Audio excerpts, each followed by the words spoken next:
इस वक्त की बड़ी खबर आपको बता दें, 50 दिन से जारी जंग के बीच रूस ने एक बार फिर यूक्रेन को धमकी दी है। रूस की सेना ने यूक्रेन को धमकी देते हुए कहा कि अगर यूक्रेन रूस में घुसकर कीमत चुकानी पड़ेगी। अगर यूक्रेन नहीं माना तो रूसी सेना यूक्रेन की राजधानी कीव में प्रशासनिक इमारतों पर हमले करेगी। रूस ने यूक्रेन के सैनिकों को रूसी इलाकों में घुसकर तोड़फोड़ और हमले करने का आरोप लगाया है। Видим попытки диверсий и нанесения ударов украинскими войсками по объектам на территории Российской Федерации. Если такие случаи продолжатся, то вооруженными силами Российской Федерации будут нанесены удары по центрам принятия решений, в том числе в Киеве, от чего российская армия до сих пор воздерживалась. उत्तर कोरिया के परमाणु बम टेस्ट करने की खबरों से अमेरिका दहशत में आ गया है। ऐसा इसलिए लगा क्योंकि इसी के बाद बाइडेन सरकार ने अपना एक खतरनाक जंगी जहाज कोरियाई प्रायद्वीप में तैनात कर दिया, जिसकी वजह है किम का ये मिसाइल टेस्ट। हालांकि उत्तर कोरिया के तानाशाह का ये टेस्ट असली था या नहीं, इस पर बहस छिड़ी हुई है। लेकिन माना जा रहा है कि ऐसे ही खतरों को देखते हुए अमेरिका हरकत में आ गया और उसने किम जोंग उन को चेतावनी देने के मकसद से अपने महाविनाशक जंगी जहाज इब्राहिम लिंकन को कोरिया प्रायद्वीप में भेजने का फैसला लिया। यूक्रेन युद्ध के बीच भी किम जोंग उन मिसाइल परीक्षण करके पूरी दुनिया को चौंकाते रहते हैं, लेकिन इस बार बारी परमाणु बम की है। अमेरिका को खुफिया सूचना मिली है कि नॉर्थ कोरिया परमाणु परीक्षण कर सकता है, जिसके बाद अमेरिका ने अपना जंगी बेड़ा तैनात कर दिया है। हालांकि किम जोंग उन के मूड से ऐसा नहीं दिखता कि वो अमेरिका की धमकी में आने वाले हैं। लगता है कि इस बार वो परमाणु बम का परीक्षण करके ही रहेंगे। साल 2017 के बाद ऐसा पहली बार है जब अमेरिकी नौसेना ने दक्षिण कोरिया और जापान के पास समुद्री इलाके में इसकी तैनाती की। क्योंकि अमेरिकी अधिकारियों की चिंता एक और बात से है। असल में चर्चा है कि उत्तर कोरिया आने वाले समय में जमीन के नीचे परमाणु बमों का परीक्षण कर सकता है। यही नहीं, उत्तर कोरिया ने पिछले दिनों दावा किया था कि उसने 24 मार्च को हवासांग 17 नाम की अपनी सबसे बड़ी इंटरकॉन्टिनेंटल बैलिस्टिक मिसाइल का टेस्ट किया। ये ऐसी मिसाइल है जिसके बारे में कहा जाता है कि वो एक साथ कई परमाणु बम दाग सकती है और इसकी रेंज की जद में अमेरिका के न्यूयॉर्क और वॉशिंगटन डीसी तक है। अमेरिका और दक्षिण कोरिया की खुफिया एजेंसियों का दावा यह है कि उत्तर कोरिया ने 24 मार्च को ऐसा कोई परीक्षण किया ही नहीं, यानी किम जोंग उन ने झूठा दावा किया है। मगर यूक्रेन जंग के बीच अमेरिका किसी भी बात को हल्के में नहीं लेना चाहता और इसी वजह से उसने अपने खतरनाक एयरक्राफ्ट कैरियर कोरियाई प्रायद्वीप में भेज दिया। यूक्रेन की मदद के लिए अब कई देश खुलकर सामने आने लगे हैं। नेटो देशों के 4 राष्ट्रपति अभी कीव दौरे पर हैं, जहां पर उन्होंने राष्ट्रपति ज़ेलेंस्की से मुलाकात की। इन 4 देशों में पोलैंड के राष्ट्रपति आंद्रेस डूडा और 3 बाल्टिक देशों लिथुआनिया, लातविया और एस्टोनिया के राष्ट्रपति शामिल हैं। इन देशों ने यूक्रेन को राजनीतिक और सैन्य सहायता देने की बात कही। पोलैंड के राष्ट्रपति ने रूस पर निशाना साधते हुए कहा कि अगर कोई सैनिक किसी देश के नागरिकों को मारता है तो ये युद्ध नहीं बल्कि आतंकवाद है। अभी हाल ही में ब्रिटेन के पीएम बोरिस जॉनसन ने कीव का दौरा किया था। अब पोलैंड, लिथुआनिया, लातविया और एस्टोनिया के राष्ट्रपति कीव दौरे पर हैं। बड़ी खबर आ रही है, रूस की धमकी को उसके पड़ोसी स्वीडन ने धत्ता बता दिया है और जून तक नेटो से जुड़ने का फैसला किया है। और 2 दिन पहले ही रूस ने स्वीडन को फिर चेतावनी दी थी कि अगर वो नेटो से जुड़ा तो यूरोप में उथल पुथल मच जाएगी। लेकिन स्वीडन ने रूस की धमकी एक बार फिर से सुनकर अनसुनी कर दी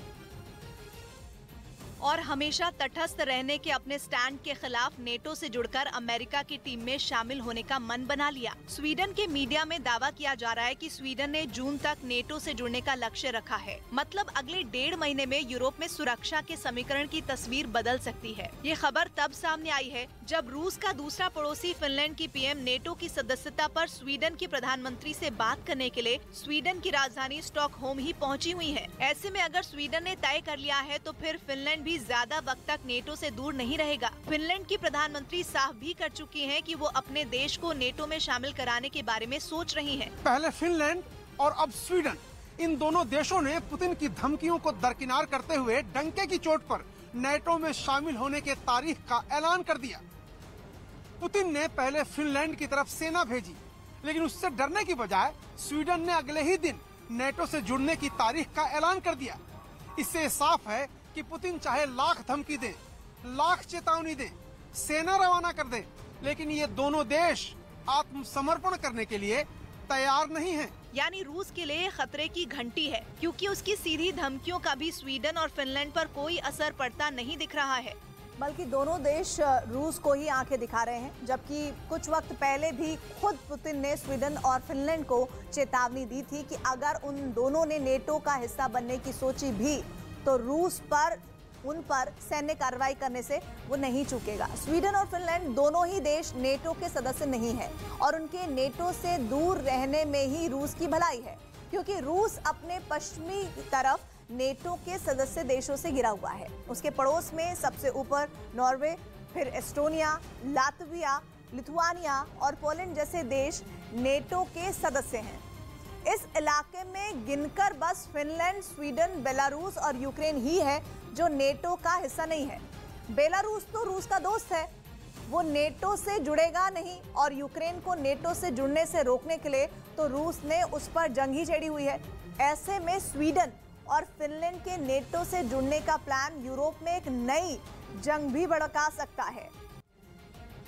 बड़ी खबर आ रही है, अमेरिकी राष्ट्रपति बाइडेन ने यूक्रेन के राष्ट्रपति जेलेंस्की से बात की है और सैन्य सहायता मुहैया करवाने की बात की है। अमेरिका ने करीब 6000 करोड़ की अतिरिक्त सुरक्षा सहायता देने का ऐलान भी किया है। सुरक्षा पैकेज में घातक हथियार, एंटी एयरक्राफ्ट समेत कई अत्याधुनिक सैन्य सहायता यूक्रेन को देगा।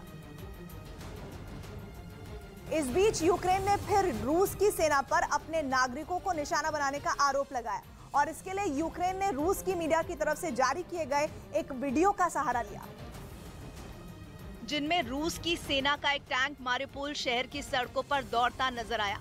इसके बाद वो टैंक दो इमारतों के बीच खड़ा हो गया और उसने सामने की एक इमारत पर निशाना साध दिया। निशाना लगते ही टैंक से गोला दाग दिया गया, जो सामने की इमारत से जा टकराया। जहां गोला टकराया, इमारत के उस हिस्से के परखच्चे उड़ गए, लेकिन रूसी सेना का टैंक रुका नहीं, बल्कि उसने कुछ ही मिनटों में उस इमारत पर एक के बाद एक कई गोले दाग दिए। हालांकि रूसी सेना ने टैंक से जिस इलाके में हमला किया, वहां दूर दूर तक की सभी इमारतें पहले ही तबाह दिखाई दी। लेकिन यूक्रेन ने रूस की मीडिया की तरफ से जारी किए गए इस वीडियो का सहारा लेते हुए आरोप लगाया कि इसी तरह के हमले रूस उन इलाकों में भी कर रहा है जहां नागरिक अपनी जान बचाने के लिए छिपे हुए हैं। उधर यूक्रेन पर कब्जे की जंग में रूस के सैनिकों ने कीव में बच्चों के स्कूलों को भी नहीं बख्शा। राजधानी के ज़लिस्या गांव को तो रूसी फौज ने पूरी तरह तबाह कर दिया। ये गांव कीव और चर्निव के बीच बसा है, जहां मौजूद बच्चों के स्कूलों को भी रूस के सैनिकों ने निशाना बनाया। ज़लिस्या गांव की जो तस्वीरें सामने आई, उनमें छोटे बच्चों के स्कूलों की इमारतें भी हमलों में नहीं बची। किसी की केवल टूटी फूटी छत बची, तो किसी की बुरी तरह तबाह हो चुकी दीवारें। यही नहीं, उनके खेलने कूदने के मैदान में रखे उनके झूले भी जंग में स्वाहा हो गए। केवल एक दो नहीं, ज्यादातर स्कूलों का यही हश्र हुआ। बड़े बड़े स्कूल भी कब्जे की इस आंच से नहीं बच सके। सामने आई तस्वीरों में स्कूलों में खिड़कियां, दीवारें और छतें केवल नाम की रह गई। इमारतों पर छपा धुएं का काला रंग ये बयां करने के लिए काफी दिखा कि जब हमला हुआ होगा तो हालात कैसे रहे होंगे। न केवल स्कूलों की इमारतें युद्ध की भेंट चढ़ी, बल्कि उनके बाहर खड़ी बसें भी, वो बसें जो कभी बच्चों को घर से स्कूल लाने और वापस छोड़ने का काम करती थीं। उस गांव में चारों तरफ इसी